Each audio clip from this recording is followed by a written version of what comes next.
Aleluia, você pode exaltar ao Senhor, Ele é digno de toda honra, de toda glória, de todo louvor. Quero te convidar a estender suas mãos para o céu e declarar junto comigo assim: Senhor Jesus, eu marquei um encontro contigo esta noite. Senhor Jesus, eu abro meu coração para receber tudo aquilo que o Senhor tem para a minha vida. Eu te dou liberdade para falar comigo agora, em nome de Jesus. Amém, amém. Você pode se assentar. É sempre um privilégio estar na casa de Deus e poder servir, adorar a Deus em comunidade. É bom adorar em casa, mas na igreja é mais gostoso. E eu recebi um desafio do 4K, pastor Lucas, né? Pediu um presente, ó. O pessoal já dei o dinheiro lá, eles foram comprar. Pode pegar a tua camiseta para você e para a esposa do camaleão, tá bom? Não vou deixar para amanhã, senão eu esqueço. Eu vim com a minha camiseta do camaleão hoje e eu queria pedir oração para você. Eu não sei se você sabe como começou esse projeto. Um dia eu vim entrevistar um irmão aqui para o projeto do Levanta. Ele é o diretor da FIEP, o Fares, e a gente estava ali conversando. E eu fui muito impactado com o testemunho dele. E ele, falando sobre transformação social, mexeu comigo e disse: olha, você pode fazer mais. E aí, aquela palavra me incomodou. No outro dia eu trouxe a palavra aqui no culto, era sábado. Falei sobre a gente entrar nos vales de ossos secos. E aquela semana eu fiquei orando: Senhor, como eu posso fazer mais? De que maneira a gente pode gerar ainda mais transformação social? E eu estava orando, e eu lembrei de um projeto que nós temos no Parolim, e uma imagem de um menininho vinha na minha cabeça. Nós temos ali um projeto da igreja no Parolim. Em um determinado momento nós fomos lá reconstruir uma casa. Tinha pegado fogo, dado um incêndio ali no bairro, e alguns irmãos da igreja se reuniram para reconstruir uma casa. E eu fui ali para orar, para dedicar. E na hora que eu estava saindo, eu me deparei com um menininho. Ele devia ter uns 2, 3 anos de idade, e estava sentado na soleira da porta com um sorriso lindo assim, e acenou para mim. E eu fiquei olhando para aquele menininho que tinha a idade do meu filho. E quando eu cruzei aquela rua, passei por aquela viela, a missionária ali falou para mim: pastor, está vendo aquele menino? Eu falei: sim. Olha os pais dele aqui. E a gente cruzou a rua e os pais estavam jogados na rua. E aquilo mexeu comigo demais. Falei: Deus, o meu filho quer um dinossauro, ele gosta de dinossauros, o Benício, eu dou para ele. Ele quer algum tipo de comida, eu dou para ele. E esse menino, o que ele fez? E eu estava orando e aquilo veio ao meu coração, e eu comecei a orar por aquele bairro, por aquela comunidade. E na hora que eu estava orando, veio na minha cabeça uma imagem de um camaleão, colorido assim. E eu fiquei intrigado com aquela imagem. Eu falei: bom, camaleão, se ele quer se camuflar, por que ele fica colorido? E aí fui procurar na internet e encontrei no National Geographic uma explicação que falava que o camaleão, quando ele fica com cores extravagantes, é que ele quer, na verdade, intimidar o adversário quando está disputando a fêmea. É uma espécie de demonstração de força, como se fosse o rugido do leão. E na hora que eu vi isso, falei: puxa, está aqui um conceito de marca maravilhoso. Transformação social, camaleão, e ajudar a comunidade a mostrar sua força. E vamos construir uma marca, o camaleão.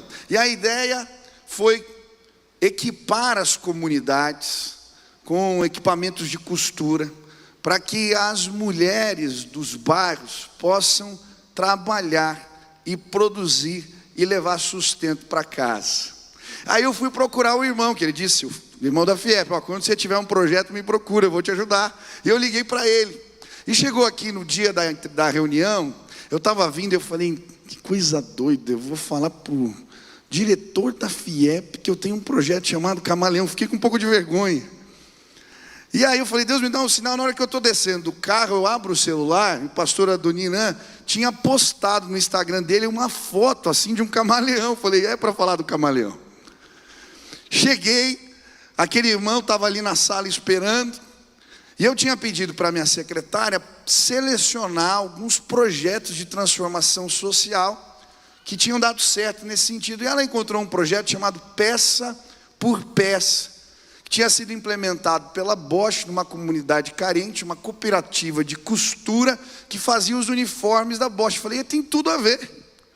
Peguei o projeto e aí fui para conversar com o irmão, e quando falei do camaleão, ele amou o camaleão. E aí mostrei o projeto para ele, ele falou, eu não acredito. Eu falei, que foi? Você sabe quem escreveu esse projeto? Eu disse, não. Ele, fui eu implementei esse projeto quando eu trabalhava na Bosch, há 20 anos atrás. Era o meu projeto de mestrado. Eu vou te ajudar. Queridos, agora a FIEP vai ser parceira nossa no Parolim. São mais de 10 cursos profissionalizantes que vão começar a acontecer na comunidade, porque Deus é bom.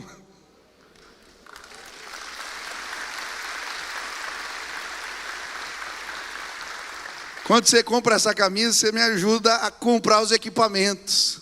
E sabe, eu quero que você ore, porque a minha tia ficou sabendo que o Bill Gates, ele tem uma associação que investe em alguns projetos, e tem 100 projetos concorrendo a um recurso que ele vai oferecer de $100 mil. E a gente escreveu o projeto do camaleão, está lá, e eu quero que você ore, porque nós vamos ser financiados, se Deus quiser, pelo Bill Gates, o projeto do Bill Gates. Ora por isso aí, eu creio, o camaleão vai virar uma marca forte de transformação social no nosso país. Então, ajuda. Bom, o que eu vou pregar hoje tem a ver com isso. Hoje eu quero falar sobre o segundo mandamento, que é amar o próximo como a ti mesmo. Você trouxe aí, Bíblia, Lucas, capítulo 10, versículo 25 em diante. Diz assim a palavra do Senhor. Certa ocasião, um perito na lei levantou-se para pôr Jesus à prova. Ele perguntou, mestre, o que preciso fazer para herdar a vida eterna? O que está escrito na lei? Respondeu Jesus. Como você a lê? Ele respondeu, ame o Senhor, o seu Deus, de todo o seu coração, de toda a sua alma, de todas as suas forças e de todo o seu entendimento, e ame ao seu próximo como a si mesmo. Disse Jesus, você respondeu corretamente, faça isso e viverá. Mas ele, querendo justificar-se, perguntou a Jesus, e quem é o meu próximo? Em resposta disse Jesus, um homem descia de Jerusalém para Jericó, quando caiu nas mãos de assaltantes. Esses lhe tiraram as roupas, espancaram e se foram, deixando-o quase morto. Aconteceu estar descendo pela mesma estrada um sacerdote. Quando viu um homem, passou pelo outro lado. E assim também um levita, quando chegou ao lugar e o viu, passou pelo outro lado. Mas um samaritano, estando de viagem, chegou onde se encontrava o homem, e quando o viu, teve piedade dele. Aproximou-se, enfaixou-lhe as feridas, derramando nelas vinho e óleo, e depois colocou-o sobre o seu próprio animal. Levou-o para uma hospedaria e cuidou dele. No dia seguinte deu 2 denários ao hospedeiro e disse-lhe, cuide dele. Quando voltar lhe pagarei todas as despesas que você tiver. Qual destes 3 você acha que foi o próximo do homem que caiu nas mãos dos assaltantes? Aquele que teve misericórdia dele, respondeu o perito na lei. Jesus lhe disse, vá e faça o mesmo. É interessante essa história, porque a Bíblia vai nos mostrar um mestre da lei que veio trazer a Jesus um questionamento interessante. O que eu posso fazer para herdar a vida eterna? E Jesus redevolve a pergunta, diz para ele: como você interpreta a lei de Deus, a lei mosaica? E aquele homem prontamente responde: amarás o Senhor teu Deus com todas as tuas forças, com toda a tua alma, com todo o teu entendimento, e amarás o teu próximo como a ti mesmo. E é interessante porque o próprio Jesus, em Mateus 22, versículo 40, vai dizer que toda a lei de Deus e os profetas dependem desses dois mandamentos. Em suma, o que Jesus está dizendo, isso aqui é o mais importante. E o versículo que me tocou quando eu estava lendo foi o versículo 28. Quando Jesus diz para o homem: faça isto e viverá.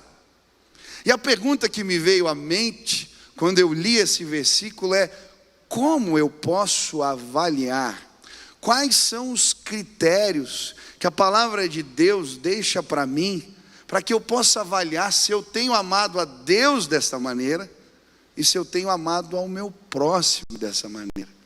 E hoje pela manhã eu falei sobre o primeiro mandamento: amar a Deus acima de todas as coisas.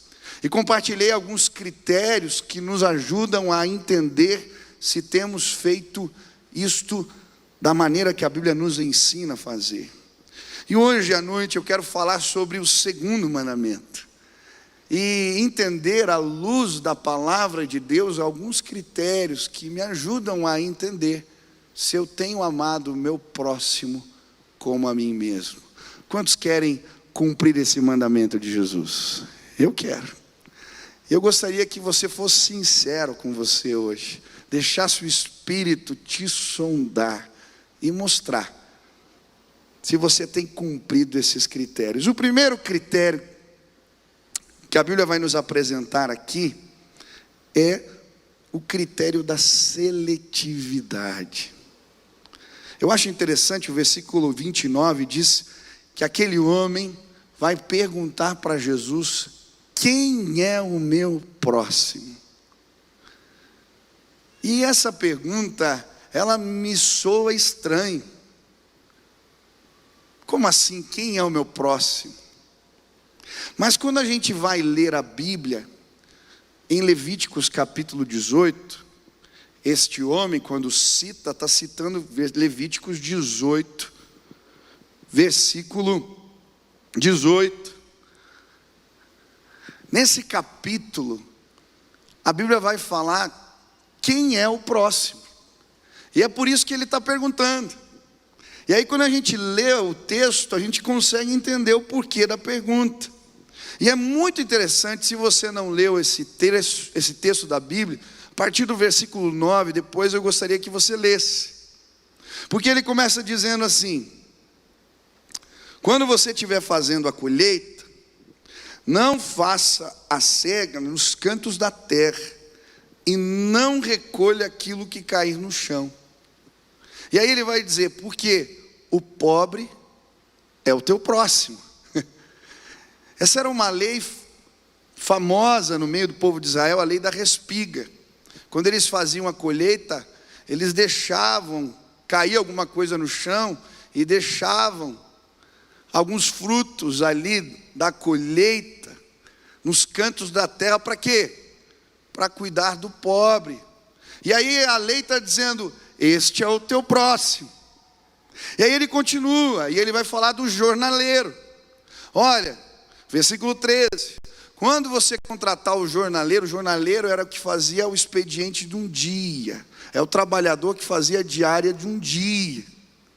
Quando você contratar o jornaleiro, paga ele direitinho e manda ele na hora certa embora para casa, porque ele é teu próximo. Olha que interessante. 2000 anos antes de Jesus, alguém já estava dizendo que a gente tinha que cuidar bem dos nossos colaboradores. Como é que você cuida dos teus funcionários? É bom trabalhar contigo? Eu participei de um treinamento essa semana e achei tão interessante. Um empresário no setor de restaurantes, falando que no seu setor tem um alto nível de rotatividade dos colaboradores, chega a 200% por ano. E aí ele, incomodado que aquilo estava acontecendo na empresa dele, ele, um homem cristão, ele começou a orar: Deus, o que eu posso fazer para mudar isso? E aí ele deu uma palestra sobre mindset cristão, a configuração da mente, a reconfiguração da mente quando se trata de negócios. A gente sentia a dor do cliente, a gente sentia a dor do colaborador. E aí ele começa a fazer o trajeto que os colaboradores dele faziam para casa. E ele começa a ver que tinha muita gente que não tinha meio de transporte e caminhava muito para chegar em casa. E aí ele resolve então comprar bicicletas para os funcionários que não tinham carro, que não tinham como voltar para casa. E aí ele vê que tem muita gente que passava necessidade. Como era uma empresa no ramo de alimentos, ele prepara os kits agora para os funcionários. E aí ele vai contando uma série de iniciativas que ele toma. E aí ele fala: os números despencaram na rotatividade. A minha empresa, numa avaliação que aconteceu, foi considerada uma das melhores empresas no meu ramo nos Estados Unidos para se trabalhar. A lei já falava disso. O teu próximo é o teu colaborador, o que trabalha contigo. E aí ele continua. No versículo 14, em Levíticos, ele vai dizer: o teu próximo é o cego, o surdo. E olha que interessante, ele fala: não profira maldição ao surdo. Ele não pode ouvir. Se você encontrar um obstáculo no caminho, tira, porque o surdo e o cego, eles também são teu irmão. Olha, 2000 anos antes de Jesus já estava se falando de inclusão. Eu fico tão feliz de vir aqui à igreja, porque nós buscamos ser uma igreja que inclui. Mas isso já está na palavra. O cego, o surdo. Aí no versículo 16 ele fala assim: não ande com mexeriqueiros. Sabe o que é mexeriqueiro? O bisbilhoteiro, o fofoqueiro. Porque aquele que é alvo do mexeriqueiro, ele também é o teu próximo. E aí ele está falando. E ele termina dizendo assim: não te vingues, nem guarde a ira contra os filhos do teu povo, mas amarás o teu próximo como a ti mesmo. E ele vai falar: olha, os filhos do teu povo, não se vingue, eles também são o teu próximo. E é por isso que aquele mestre da lei está perguntando para Jesus: tá, quem é o meu próximo? Eu já entendi, é o pobre, é o jornaleiro, é o cego, o surdo, é o alvo do mexeriqueiro, são os filhos do meu povo, o que mais? Quem é o meu próximo? E aí Jesus dá uma resposta que desconcerta aquele homem. O teu próximo é todo aquele que precisa da tua ajuda. E é interessante porque o judeu tinha uma visão do próximo muito nacionalista. Até hoje eles se cuidam, emprestam sem juros, se ajudam nos negócios. E aqui Jesus está trazendo uma ilustração que fala assim: olha, o padrão de Deus, a compaixão, ela cruza fronteiras, ela derruba barreiras, ela desafia a seletividade do nosso coração. E aí Jesus vai usar como exemplo o samaritano. O samaritano era o povo que ficou na terra quando eles foram para o exílio.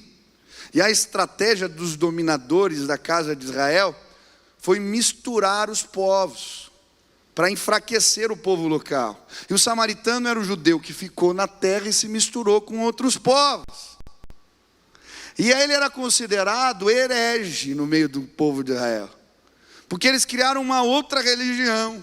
Em outras palavras, o que ele está dizendo: olha, o teu próximo é aquele que não acredita no que você não acredita.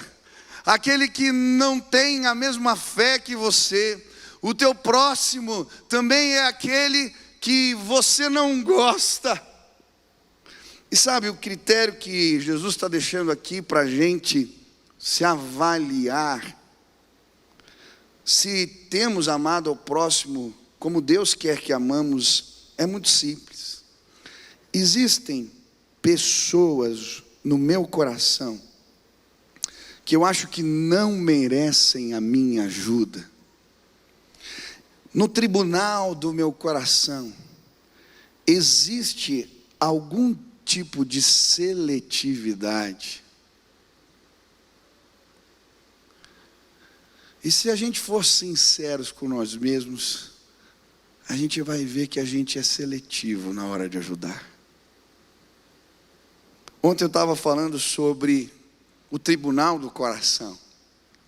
E a palavra de Deus em Colossenses 3,15 vai dizer que a paz de Cristo tem que ser o juiz, o árbitro em nossos corações, visto que fomos chamados a viver em paz. E é tão interessante porque, em outras palavras, o que a Bíblia está dizendo, quando você for julgar o outro no tribunal do teu coração, o que precisa arbitrar é a paz de Jesus. A paz é o árbitro do teu coração. Quando você vai julgar os outros, quando você vai julgar se eles merecem ou não a sua ajuda, é a paz de Jesus que define isso.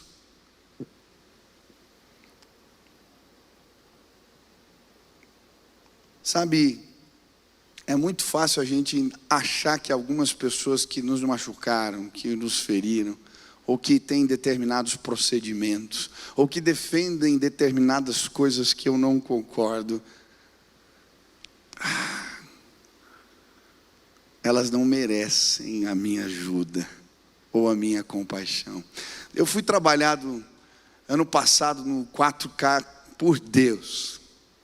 Eu lembro que um dia eu estava saindo do mercado e aconteceu algo que despertou a minha ira. Eu estava saindo do mercado e eu já tinha pago ali o ticket para abrir a catraca do estacionamento.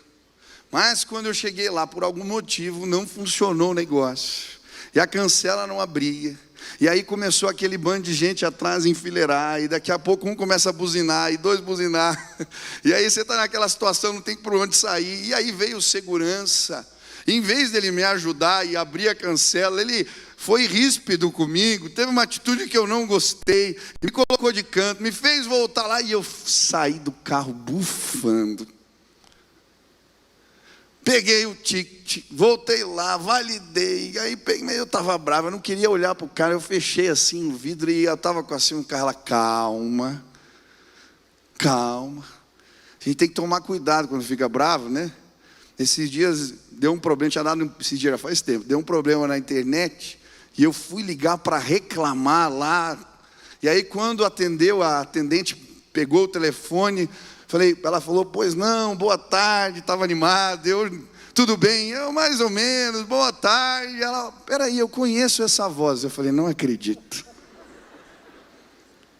Você é o pastor lá da igreja? Pois não, meu irmão, que bênção, né? Não dá nem para reclamar pela internet, assim, calma, você não conhece segurança. Tá bom, aí eu saí bravo. E aí no outro dia eu voltei lá e vi o segurança de novo. E a gente estava aqui na campanha. E era aquela semana, o desafio era você pagar a conta de alguém. A gente recebia aqueles cartõezinhos, né? E a gente era desafiado a pagar a conta de alguém. Tinha um cartão, o amor pagou sua conta e tal. E aí eu falei, puxa, eu vou pagar a conta do segurança. Deus me incomodou. E aí eu fui e comprei lá uma sacola de chocolate para ele, entreguei o cartãozinho, e aquele homem ficou tão tocado. Eu lembro que eu estava saindo com o carro, ele me fez parar, pediu para eu descer, me deu um abraço, perguntou qual era a igreja. E Deus ministrou no meu coração naquele dia. O alvo da minha ajuda tem que ser, às vezes, aquelas pessoas que eu acho que não merecem. Mas sabe o que aconteceu no dia seguinte? Naquela semana, eu fui fazer compras, e estava tarde. Eu fui um dos últimos a chegar no mercado. E na hora que eu pus as compras no carro, já estava fechando o estacionamento. E sabe o que aconteceu? O meu carro quebrou. Mas adivinha quem era o segurança aquele dia? O rapaz que eu tinha dado o saco de chocolate. Ele podia ter fechado e me mandado embora. Ele falou: como é que eu posso te ajudar? E ele me deixou voltar para casa, pegar o cabo, voltar no mercado, ficou me esperando, me ajudou a fazer chupeta no carro. E depois que a gente saiu, já estava bem mais tarde do horário do expediente dele. Aí ele fechou o mercado. Deus é tremendo. Deixa eu dizer, no tribunal do coração, a paz de Deus precisa ser o teu árbitro. Quem você acha que não merece a tua ajuda? Aquela vizinha que te importuna, aquele parente que te machucou, aquela pessoa que tem posições na internet que você não concorda com nenhuma, e às vezes vocês se pegam nas redes sociais. Existe seletividade. Sabe, às vezes a gente é tão pronto para julgar que o outro não merece. O Lori Cunningham contou uma experiência interessante quando ele esteve no Brasil. E num sinaleiro alguém estava pedindo ajuda e ele quis ajudar. E a pessoa do carro ficou brava com ele, falou: não faça isso. E ele tinha uma série de motivos. Ele falou: olha, eu quero ajudar. Ah, mas o camarada vai fazer isso ou aquilo com o dinheiro que você vai dar. E ele falando que o princípio na palavra é: quem dá ao pobre empresta a Deus. O que a pessoa vai fazer depois ou não, não é problema meu. Se eu sinto que eu tenho que ajudar, eu ajudo. Sabe quantas vezes a gente ajuda, mas a gente quer controlar o que a pessoa vai fazer com a ajuda. Se usou bem, se não usou bem, se foi... Querido, você está sendo seletivo. Quando a gente dá, quando a gente abençoa, a gente entrega. Você tem amado teu irmão dessa maneira, ou existem seletividades no teu coração? O segundo critério que a Bíblia vai trazer para nós, para avaliarmos como temos amado o nosso próximo, é a diligência. Eu acho interessante aqui, porque o texto vai dizer: aproximou-se, enfaixou-lhe as feridas, derramando nelas vinho e óleo, depois colocou sobre o seu animal. E o texto vai descrevendo como este homem, o bom samaritano, não apenas cuidou daquele que estava moribundo no caminho, mas ele cuidou bem. Ele se esforçou, ele fez o melhor que ele podia. E o texto vai dizer que ele derramou óleo e vinho nas feridas do homem. Ele deu o melhor tratamento da época. Ele foi lá, levou o homem na hospedagem e pagou a conta. E ele não foi só isso, ele voltou no dia seguinte para ver como o homem estava. E depois, ele foi lá, deixou 2 denários, que era o expediente de um dia de trabalho, e falou: olha, se ele tiver mais alguma coisa, mais alguma dívida, mais algum custo, por favor, me solicita que eu quero pagar. E o segundo critério que precisamos avaliar quando cuidamos do próximo, quando exercitamos a compaixão, a gente cuidou bem, a gente fez tudo o que podia, a gente entregou o melhor. Como é bom ter amigos que cuidam bem da gente. Eu gosto muito da história daquele moço que era paralítico e foi levado à presença de Jesus pelos seus amigos. Primeiro porque a casa estava cheia de gente, não tinha como entrar, e eles lembraram dele. Foram o buscar. Quando as pessoas não deixaram eles passarem, eles não tiveram dúvida. Eles deram um jeito, eles subiram no telhado, fizeram um buraco no teto, desceram um amigo. Gente que é dirigente, que se esforça no cuidado, que entrega o melhor, que cuida bem.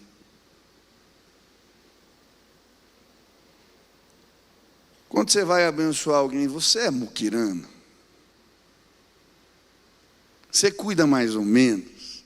Você entrega o resto, a sobra? Lembra uma vez aqui que a gente fez uma campanha para levantar kits de higiene para ajudar alguma comunidade, eu não lembro se era Cristolândia, eu não lembro o que era. Você acredita que chegou sabonete usado?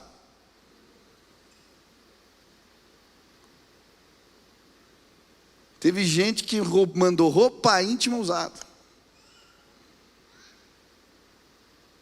Quer ver uma outra coisa que me incomoda? Você já recebeu carona pela metade? Tem gente que dá carona, mas deixa você 2 quilômetros de casa. Meu irmão, quando você for dar carona, deixa na porta. Uma vez eu passando mal, estava num acampamento, tinha que voltar. O senhor me deu carona, mas me deixou 2 quilômetros com uma mala pesada, passando mal, tinha que voltar. Eu falei, que carona é essa? Quem já recebeu carona pela metade aqui? Levanta a mão. Se você deu, não precisa levantar, se acerta com Deus. Quando a gente ajuda, tem que ajudar direito. Eu lembro certinho, um dia aqui, tinha um casal da igreja que estava passando dificuldades. E nós nos ajuntamos, um grupo de amigos, para fazer uma compra no mercado para eles. E foi muito interessante, porque nós, quando chegamos no mercado, um amigo meu, Cerner, a gente estava ali no mercado comprando as coisas básicas. E ele falou assim, vamos comprar o que tem de melhor.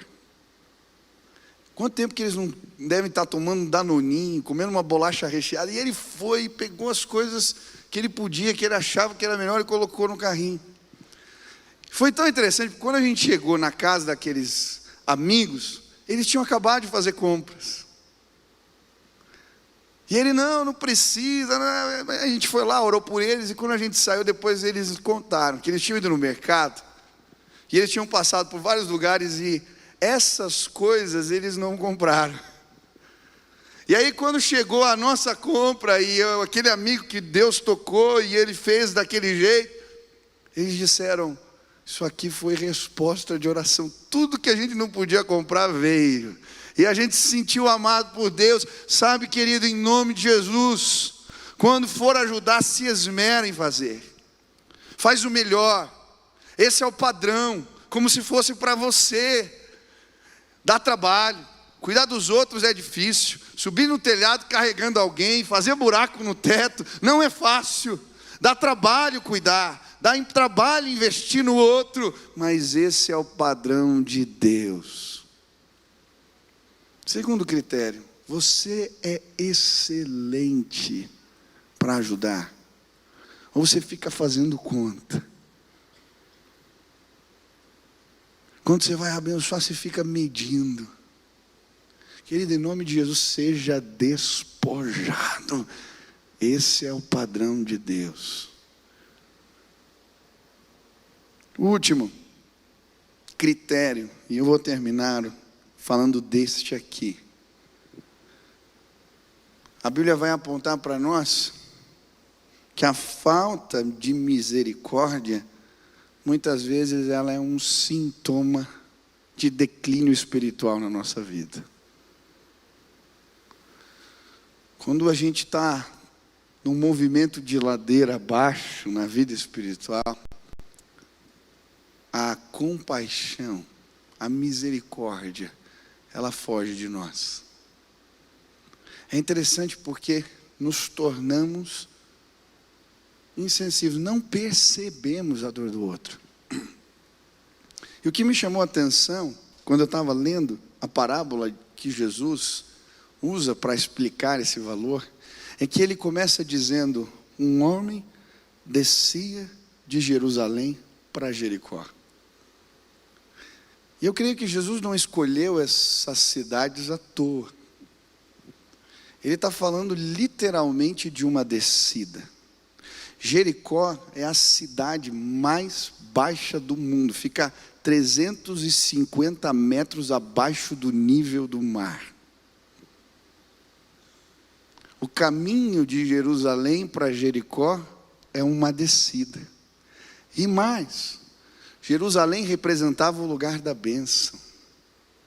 Jericó, o lugar da maldição. Quando eles derrubam as muralhas de Jericó, é proferida uma maldição. Quem reerguer essa cidade, quando ele puser os fundamentos, que morra o seu filho mais velho, e quando ele puser as portas, que morra o filho mais novo. E é interessante que para nós, talvez Jerusalém e Jericó não faça tanto sentido, mas as cidades, naquele tempo, elas representavam algo. Quando eu falo alguns lugares para você, vai vir algo na tua mente. Se eu falar aqui, por exemplo, Rio de Janeiro, talvez você pense em praias, em lugares maravilhosos, talvez você pense em tiroteio. Se eu falar para um grupo de rapazes que estão se recuperando do vício das drogas sobre Amsterdã, eu sei o que eles vão pensar. Jesus não usa essas cidades em vão, ele queria ensinar algo. E é interessante que ele está falando assim: um homem estava descendo, e sabe o que aconteceu? Veio um sacerdote ajudá-lo. E sabe qual era o caminho que o sacerdote estava fazendo? O mesmo caminho. O texto vai dizer que ele também estava descendo. E aí veio um levita, tentou ajudar, mas ele também estava descendo. Ele não foi nem capaz de ver o outro, ele cruzou o outro lado da rua. Mas quando a Bíblia fala do bom samaritano, só diz que ele estava viajando.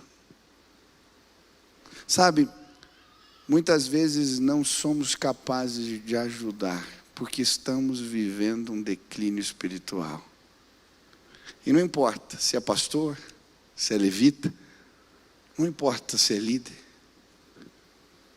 Quando o declínio se estabelece na nossa vida, a gente perde simplesmente a sensibilidade.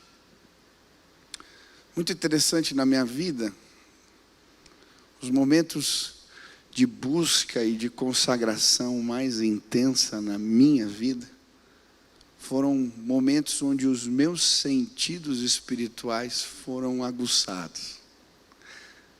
Muito interessante. Gente que eu não percebia, dor que eu não via, eu começo a perceber. Eu não sei você. Quando a gente está buscando a Deus, e está num ascendente, quando o nosso coração se entrega, o amor de Deus toma conta da gente. Eu lembro certinho quando eu me converti. Eu lembro que eu chegava na escola e eu via aqueles meninos que sempre estavam comigo, e eu sentia as dores, eu me preocupava, eu queria fazer algo. Algo aconteceu no meu coração. E ainda é assim. Esse ano, esse tempo de pandemia, foi um tempo também de muita consagração. Nós começamos as lives de oração, uma busca mais intensa, e foi tão lindo algumas coisas que Deus fez. Eu lembro um dia que eu saí de casa e Deus me incomodou que eu tinha que ajudar um irmão. Aquele incômodo assim. E aí eu fiz uma oferta. E um irmão que estava participando da live, sem saber de nada daquela semana, pediu a minha conta e entregou a mesma oferta, o mesmo valor. E aí eu fui andar e eu falei: Deus, por que isso? Continua ajudando. E aí, eu lembro que eu falei: tá bom, eu vou ajudar com esse valor outro. Aí fui, procurei e ajudei. Você não acredita, na outra semana, alguém pede uma pessoa que eu não conheço, que participava da oração, pede a minha conta e deposita o mesmo valor.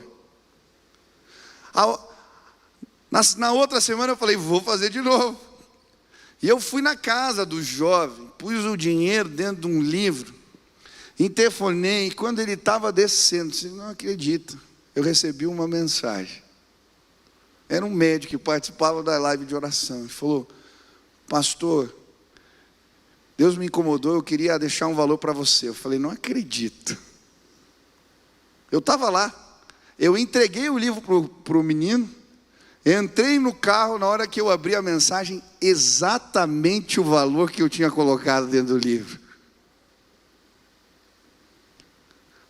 Como a gente vai dizer que a ajuda ao próximo, o cuidado com o outro, não tem a ver com um despertamento espiritual na nossa vida? Existe um Deus que é generoso, um Deus que entregou tudo o que Ele tinha, o melhor que Ele tinha, porque Ele nos ama. Jesus não poupou esforços para revelar o amor do Pai a nós. A Bíblia vai dizer que Ele se esvaziou da sua glória, Ele coube na forma humana, virou gente como a gente, enfrentou os dilemas desse mundo, Ele foi até a cruz do Calvário, Ele se entregou, Ele entregou tudo. E quando esse Deus que é generoso, esse Deus que entrega, esse Deus que é abnegado ao amar, Ele toma conta das nossas vidas, Ele se manifesta, a generosidade de Deus é vista no nosso meio. Faz tempo que você não ajuda, faz tempo que você não cuida. Talvez isso seja um sintoma de declínio espiritual. Hoje eu vim te dizer, volta para a presença de Deus, que Ele vai fazer os teus sentidos espirituais se abrirem para ouvir o clamor dos outros. A Bíblia em Romanos vai falar desse clamor e vai falar dos gemidos. Vai falar que a terra está gemendo na expectativa da revelação dos filhos de Deus. Mas a Bíblia também fala que o Espírito que age em nós geme. E a Bíblia fala que com gemidos inexprimíveis Ele intercede por nós. Mas quando a gente está fazendo o caminho da ladeira abaixo, a gente não é capaz de ouvir. Hoje, na autoridade do nome de Jesus, eu quero te dizer, você vai ouvir, você vai perceber, você vai ser tocado. A falta de sensibilidade vai ser arrancada, porque o Deus que é generoso, Ele vai se manifestar em você à medida que você se enche da presença dEle. Nós estamos vivendo um tempo onde tantas pessoas estão literalmente gemendo. Todos os dias os noticiários trazem informações para nós. Gente que está indo embora, está partindo. Esses dias eu fiquei muito triste porque um vizinho que estaciona o carro do meu lado, ele faleceu no meio dessa pandemia. E uma voz não sai do meu coração. Será que eu fui capaz de ouvir os gemidos? O clamor dos que estão se perdendo, que moram do meu lado, que estacionam o carro do meu lado. A gente entra, passa, às vezes mal dá bom dia no elevador. Será que eu não sou o sacerdote que está cruzando o outro lado da rua? será que eu não sou levita que não está percebendo as pessoas que moram do meu lado? Como eu posso dizer que eu amo, se aquilo que eu tenho de mais precioso eu não dividi com elas? Tem gente se perdendo nos nossos dias.